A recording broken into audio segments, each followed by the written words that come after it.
Coucou les béliers, j'espère que vous allez bien. Allez, on est parti pour votre guidance pour le mois de novembre 2020.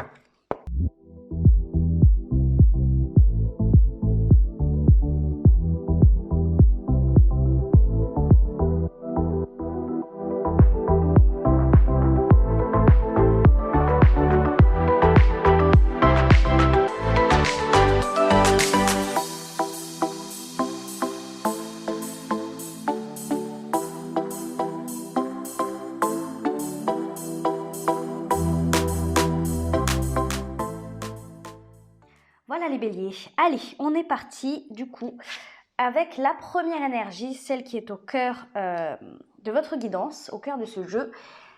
L'énergie de la situation qui va se dérouler pour vous pour le mois de novembre, la situation majeure ou votre énergie à vous. Qu'est-ce qu'on a? On a le chevalier d'épée. Bon, je pense que c'est une énergie que vous incarnez. C'est une énergie de vitesse. Voilà, tout se passe très vite. C'est une énergie mentale en plus de ça. Ce qui nous explique que vous allez vous trouver dans le mois de novembre dans une certaine forme d'hyper-créativité, beaucoup de réflexion, beaucoup d'idées. J'ai l'impression que c'est un peu le fouillis. Voilà, c'est le foutoir dans votre tête. C'est vraiment mon sentiment là-dedans. Quand je dis c'est le foutoir dans votre tête, c'est on s'éparpille un petit peu. On a tellement d'idées, on a tellement envie d'innover peut-être. Il y a beaucoup, parce que je ressens de la créativité, donc de l'innovation, l'envie de débuter peut-être quelque chose de nouveau.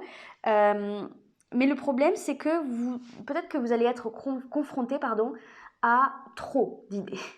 Trop de trucs qui tourbillonnent dans votre tête, trop d'émergence rapide au niveau du mental. Je vous dis ça pourquoi? Parce que le chevalier d'épée, c'est une énergie de rapidité, de vitesse, les idées fusent. Mais le problème, c'est que dans votre défi, vous avez l'as d'épée. Ce qui concerne tout à fait cette énergie. On est encore sur des épées. L'as d'épée va nous parler de trancher, de décider, d'être clair, net et précis dans sa tête. C'est le fait de trouver sa voie quelque part, c'est le fait de se positionner, de dire eh ben ça c'est pour moi, voilà, ou en tout cas ça c'est ma priorité. J'ai beaucoup d'idées, j'ai beaucoup de créativité ce mois-ci, mais le plus important c'est ça, définir réellement l'importance des choses. Si ça peut vous aider, peut-être faites un planning, un programme avec des tâches journalières, hebdomadaires, mensuelles. Il est vraiment question là, je pense, de se poser, à tête reposée d'ailleurs, pour avoir une réflexion constructive. Je pense que ça va vraiment être ça le défi. Ne pas aller dans tous les sens, même si effectivement il y a plein d'idées, il y a plein de notions de réflexion. Mais je veux dire, c'est pas une situation où vous êtes bloqué concrètement. Mais ça peut devenir bloquant quand on n'arrive pas à se décider en réalité, voyez? Alors qu'en fait, vous avez le potentiel pour réaliser énormément de choses ce mois-ci. Donc, canalisez votre énergie, canalisez vos pensées, vos réflexions pour pouvoir vous donner une ligne directive. Voilà, en gros, c'est un petit peu ça. D'où vous venez pour arriver à ce genre d'énergie? Vous arrivez avec une énergie de feu, des bâtons, et pas n'importe laquelle d'énergie. On nous parle de l'énergie du roi de bâton. Le roi de bâton, c'est celui qui entreprend, il passe à l'action. Avec lui, il n'y a pas moyen de se reposer. Pourquoi? Parce que, ok, il réfléchit quand même parce qu'il a une certaine maîtrise de sa liberté d'action. On n'est pas sur une énergie hyper impulsive, bien que les bâtons représentent l'impulsivité, le dynamisme, la fougue, la passion. Mais on est sur l'image d'un roi. Et le roi, il s'est déjà cassé la figure pas mal de fois. Il est passé du statut du valet au roi. Il est monté sur son trône à un moment donné. Pourquoi? Parce qu'il a fait les bons choix. Parce qu'il a fait les bons choix, mais aussi parce qu'il a su s'adapter au cours des événements.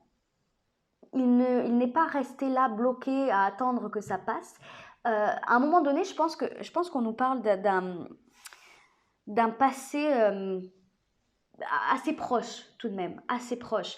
Comme si vous aviez décidé réellement de passer à l'action à un moment donné. J'ai l'impression que c'est venu, alors je ne sais pas, dites-moi en commentaire, mais j'ai le sentiment que c'est venu soudainement, comme si dans votre tête quelque chose s'était débloqué, peut-être que vous avez beaucoup travaillé sur vous, peut-être que vous avez guéri certaines blessures en vous, en tout cas certains aspects obscurs de votre âme, de votre personnalité, de votre vie,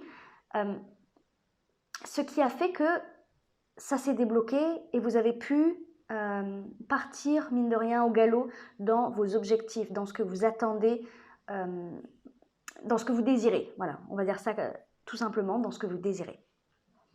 Et le roi de bâton, donc je disais, c'est quelqu'un qui a quand même de l'envergure. Il a un statut, il a une posture, il a beaucoup de charisme, on le voit, il rayonne, il maîtrise tout. Enfin, il maîtrise tout. En tout cas, il maîtrise le cours des événements de sa vie. Il est focus dans l'action, lui. Il ne perd pas son temps. Voilà.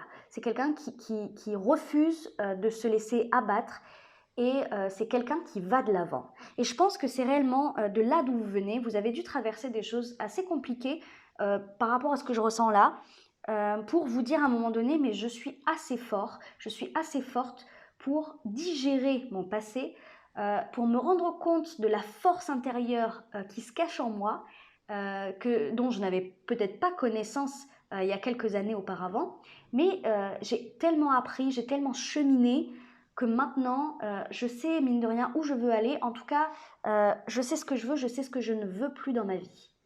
Et je vais en direction de mon bonheur. En direction de ça. En dos de deck, on a la 9 de coupe. La 9 de coupe, c'est les désirs, les souhaits, les vœux. C'est être comblé émotionnellement. C'est quelqu'un c'est l'énergie de quelqu'un qui profite de chaque minute de sa vie. Il profite en assumant ses responsabilités parce que quand on procrastine, forcément, ça nous retombe toujours dessus et au final, on ne profite pas tant que ça de la vie. Donc, c'est quelqu'un qui assume ses responsabilités, mais en même temps, qui se débloque du temps, qui se trouve du temps pour lui, pour se faire plaisir. Voilà. C'est pas quelqu'un qui est frustré, vous voyez ? Donc, je pense qu'à un moment donné, peut-être que vous avez vécu beaucoup de frustration dans le passé et à ce moment-là, dans un passé assez proche, vous vous êtes dit, c'est bon, j'y vais. Vous avez débloqué quelque chose pour moi. Et le fait, et c'est peut-être pour ça que voilà, vous avez ce chevalier d'épée là au centre, parce que en débloquant cette situation qui stagnait, 10 milliards d'idées vous sont venues en tête. Peut-être que c'est un peu le brouillard, hein, peut-être que c'est un peu flou. Enfin, en tout cas, l'accroissement des idées rend la situation un peu floue. C'est pour ça que vous allez devoir décider ce mois-ci. Qu'est-ce que vous voulez faire réellement ? Il y a quelque chose de concret qui est en train de se mettre en place, qui n'est pas encore tout à fait en place. Pour l'instant, c'est dans votre tête. Et je pense que peut-être pour le mois de décembre ou pour le mois de janvier, pour certains, pour débuter l'année, je pense que ça va se mettre en place. Vous êtes en train de poser les jalons, en fait, de votre avenir. Je pense qu'il y a quelque chose d'important qui se joue. Il est tout à fait possible qu'on me parle de professionnel ici, bien entendu. Allez, dans ce que vous désirez, on a la 5 de denier. Alors, il y a peut-être une notion financière là-dedans. Peut-être que vous désirez avoir plus d'argent parce que peut-être que vous êtes dans une situation financière compliquée. En tout cas, si ça concerne l'argent, oui, effectivement, vous n'êtes pas au meilleur. La 5 de denier va représenter une énergie de pauvreté. Voilà, on va faire simple, une énergie de pauvreté. Mais elle peut également représenter une énergie où on n'arrive pas à se défaire, on n'arrive pas à se délester de quelque chose qui nous empêche d'avancer. Pourquoi ? Parce que peut-être qu'on a trop de pression, trop de responsabilités, trop de c'est pas le... Je cherche un mot. On a trop d'obligations. Il y a quelque chose d'oppressant là-dedans. Je sais pas, j'arrive pas à trouver le mot. Trop de charges. Voilà, c'est le mot que je cherchais. Enfin, c'est le mot qui m'est venu intuitivement, mais je n'arrivais pas à le définir. C'est l'idée que j'avais. Voilà. Peut-être pour certains, effectivement, il y a ce truc où on se dit j'ai trop de charges. Alors, de charges. Ça peut être effectivement de charges financières, mais ça peut être aussi beaucoup de charges mentales. J'ai l'impression que c'est un tout. J'ai l'impression que c'est un tout. Vous devez peut-être vous sentir seul par rapport à cette situation. Soit, s'il y a de la solitude ressentie, peut-être que c'est par rapport au fait de devoir décider seul. Peut-être que c'est le fait de se dire, je sais pas moi, je suis seule en fait à décider, seule décisionnaire. C'est moi qui prends la responsabilité. Peut-être que ça vous fait un petit peu peur. Et c'est de cette énergie que vous voulez sortir. Voilà. Je pense quand même davantage qu'on me parle de financier. Je pense que vous êtes dans une situation où vous ne voyez pas le bout du tunnel. C'est très fort parce que c'est une énergie qui ressort dans vos aspirations. Ça veut dire qu'il y a une situation, c'est pas comme si on me disait vous voulez quelque chose en particulier, quelque chose de concret. Là, vous voulez ne plus être dans cette énergie, dans cette situation. C'est-à-dire que votre volonté est de sortir de quelque chose. Ça prouve en fait que vous êtes en train d'assez mal vivre cette situation en fait, tout simplement. Les énergies extérieures, les influences extérieures à vous, on a la 8 de coupe. La 8 de coupe, c'est une énergie de départ. Alors, est-ce que tout ça, cette recherche de solutions, toutes ces idées-là qui émergent, peut-être que vous avez beaucoup de possibilités, des opportunités, vous ne savez pas choisir, ça c'est possible. Est-ce que quelqu'un est parti peut-être de votre foyer, peut-être un conjoint duquel vous vous êtes séparé récemment ou duquel vous vous séparez durant le courant novembre, hein, c'est tout à fait possible.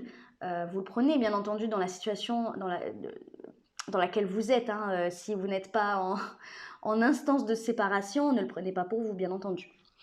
Bon, quoi qu'il en soit, c'est tout à fait possible que le départ d'un conjoint engendre une situation financière un peu compliquée, voire une perte d'argent. Ok ? Peut-être que vous cherchez des solutions pour pallier à cette perte d'argent. C'est tout à fait possible. Si ce n'est pas ça, la 8 de coupe, comme je le disais, c'est une énergie de départ. C'est l'énergie de celui qui va partir parce qu'il n'est plus comblé par ses 8 coupes. Et il va aller en direction de quoi? C'est marrant parce qu'elle est là. Il va aller en direction de cette 9 de coupe. Alors,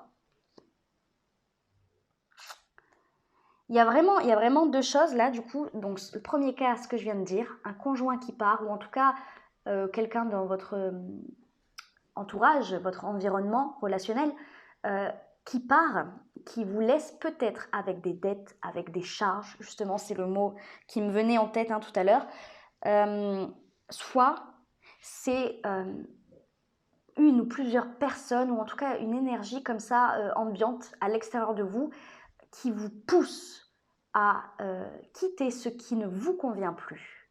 Peut-être que pour certains, ça va concerner également le conjoint, mais dans l'autre sens. C'est-à-dire un conjoint qui va peut-être vous pousser, vous aider à sortir de cet inconfort émotionnel. C'est une situation très inconfortable, la 8 de coupe, parce que c'est le changement. C'est le changement, mais on est vraiment à la limite, en fait, pas du supportable, on n'est pas là, on n'est pas sur... on n'est pas sur une 10 d'épée, par exemple, mais il y a quelque chose vraiment de très gênant, en fait. Peut-être quelque chose qui dure, comme je vous disais, peut-être une situation qui stagnait, peut-être quelque chose qui n'avance pas et qui, au final, commence à devenir pesant, lourd, difficile à gérer, parce qu'on ne sait plus trop où aller, en fait. Et il y a des bagages émotionnels que vous devez libérer. Donc peut-être effectivement qu'une personne à l'extérieur de vous, peu importe qui ça peut être, vous aide à libérer ces bagages pour justement aller en direction de ce que vous voulez. C'est peut-être une aide. Même si c'est un conjoint qui part, même si vous le voyez, si vous ne le voyez pas du tout dans cette notion d'aide, il est tout à fait possible que dans le futur, vous l'aperceviez de cette façon. Pourquoi? Parce que c'est quelqu'un qui, même si la situation est complexe, etc., et difficile à gérer, cette situation va vous permettre de vous positionner et de choisir quel tournant vous voulez que votre vie prenne. Peut-être que c'est une responsabilité que vous ne preniez pas tout à fait, ou en tout cas, j'ai l'impression qu'il y a un changement, il y a un nouveau départ pour vous dans votre défi. Vous devez prendre un nouveau départ. Donc, c'est un revirement de situation qui doit s'acter et qui est peut-être poussé par le départ de quelqu'un. Voilà. Dans les énergies futures, qu'est-ce qu'on a? On a le diable. Le diable, on peut le voir également de deux manières.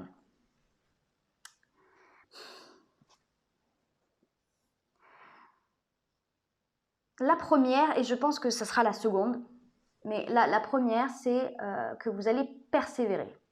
Enfin, quoique, c'est un mélange des deux. Je sens les deux énergies. Vous allez peut-être persévérer. Voilà, je vais vous expliquer ce que je ressens. Je pense que vous allez être déterminé à passer un cap, ici, avec ce nouveau départ. Seulement, il y a une certaine forme de challenge. Il y a quelque chose à dépasser, il y a quelque chose à surmonter ici. Je pense pour beaucoup que ça va concerner le regard des autres sur vous, sur votre travail, sur votre façon de faire, sur un savoir-faire, sur je ne sais pas. Mais ça va concerner ce nouveau départ. Je pense que l'influence extérieure, le regard extérieur, la peur du jugement, la peur de la critique, peut être un petit peu handicapant pour vous parce que c'est comme si vous restiez un petit peu accroché à cette peur.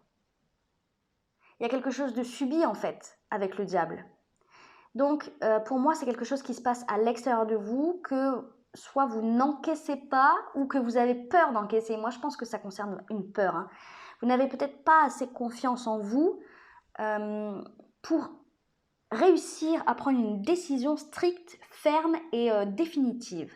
C'est comme si en fait vous alliez légèrement tourner autour du pot et que peut-être que vous allez tenter plusieurs approches dans ce nouveau tournant dans votre vie. Mais j'ai l'impression qu'il n'y a pas de décision claire, nette, parce que vous avez peur et vous êtes enfermé dans un conditionnement mental, dans une façon de vous percevoir et de percevoir peut-être votre travail, si on parle de professionnel. Il y a une libération à avoir. Je pense qu'on est en train de vous dire, là, dans les énergies extérieures, que cette libération, il va falloir travailler pour l'obtenir. Je pense que c'est ce qu'on est en train de vous dire. Mais pourquoi? Parce que, en fait, ce que vous désirez, ça en vaut la peine. Et j'ai l'impression qu'on vous dit avec cette 9 de couple en dos de deck, c'est que c'est à portée de main. Vous pouvez y arriver, en fait. Vous pouvez y arriver, mais il faut seulement se départir, se délester de cette peur qui vous enchaîne à une situation qui n'avance pas, qui stagne. Le diable, il a une emprise sur nous dans la symbolique, dans l'énergie, vous voyez. Et le diable représente en règle générale les démons intérieurs, les peurs, les angoisses, la colère aussi, la culpabilité, vous voyez, toutes ces énergies négatives. Il ne va pas représenter que ça le diable, bien entendu, mais là, pour le coup, je pense que ce sont des énergies négatives que vous nourrissez depuis bien trop longtemps. C'est pour ça qu'on me parle de nouveau départ. Et c'est surtout pour ça que vous ne voulez plus être dans cette énergie, parce que je pense que c'est oppressant, je pense que c'est pesant. Mais vous avez peut-être que ça vient d'une énergie extérieure à vous, bien entendu, mais je pense que vous avez tout de même votre responsabilité là-dedans. Parce que vous essayez de trouver des solutions. Donc je pense que vous avez capté à un moment donné qu'il y a des choses que vous pouvez faire différemment pour vous sortir de tout ça. Bon, allez, on va aller voir les conseils. Déesse de la magie, vous êtes un être spirituel qui vit une expérience humaine. Prenez votre vie en main avec des mains aimantes, façonnez-la et modelez-la. Voilà. Aimez-vous, hein. Aimez ce que vous faites et ayez confiance. Et on vous dit, Archange Raphaël, sans ma lumière d'émeraude t'envelopper, moi, l'Archange Raphaël, je t'offre la guérison et la sérénité. L'orage va s'éclaircir bientôt et le soleil va briller pour l'éternité et confiance. Vous êtes dans un processus de libération. Voilà. Pour beaucoup, qui va être lié à une libération karmique. Ok. Donc effectivement, c'est épuisant, c'est oppressant, c'est long, fastidieux, le travail que vous avez à faire sur vous. Mais on est en train de vous dire que, moi c'est ce que je ressentais, hein, vous êtes à ça en fait, vraiment, vous pouvez y arriver. Vous pouvez y arriver, il y a encore une libération à faire. Vous devez laisser des bagages émotionnels qui vous bloquent. Allez, comme tous les mois, je propose une extension à cette guidance. Donc dans l'extension, en fait, j'approfondis ce tirage. Hein. J'y vais un petit peu plus en profondeur. Donc je vais recouvrir toutes les cartes du tarot avec d'autres cartes du tarot. Et toutes les informations concernant cette extension sont en description en dessous de la vidéo. Vous avez un lien qui vous mène directement à mon site internet. Voilà, cette extension est au prix de 7 € hein, pour ceux qui sont intéressés. Allez, on y va. Allez, avec le chevalier d'épée pour les béliers, qu'est-ce qu'on a? Eh oui, bah alors là, non, ça ne m'étonne pas du tout, ça ne m'étonne pas du tout. On a la 7 de coupe. Allez, avec l'as d'épée. La mort. Ben, c'est encore plus fort que ce que je pensais, tenez. Allez, qu'est-ce qu'on a avec le roi de bâton, pardon, la force, ouais, ok. Avec le diable pour les béliers, qu'est-ce qu'on a? La 4, oui, c'est ça, c'est ça. Allez, avec la 5 de denier, qu'est-ce que vous voulez? Non, pas celle-là, celle-là. Ouais, l'ermite, ok. Et la 8 de coupe. Ah, la 2 de coupe. Ça concerne l'amour. Là pour... Et les amoureux en d'autres decks. Ça concerne l'amour. À savoir, est-ce une aide ou est-ce quelque chose que vous subissez pour arriver Je pense que tout va dépendre de votre évolution, hein, de votre cheminement personnel, de là où vous en êtes un petit peu. Voilà. J'en rajouterai peut-être une autre là dans l'extension, on verra. Écoutez, pour ceux qui me laissent ici, je vous fais plein de gros bisous les béliers. Pour ceux qui me retrouvent dans l'extension, je vous dis à tout de suite.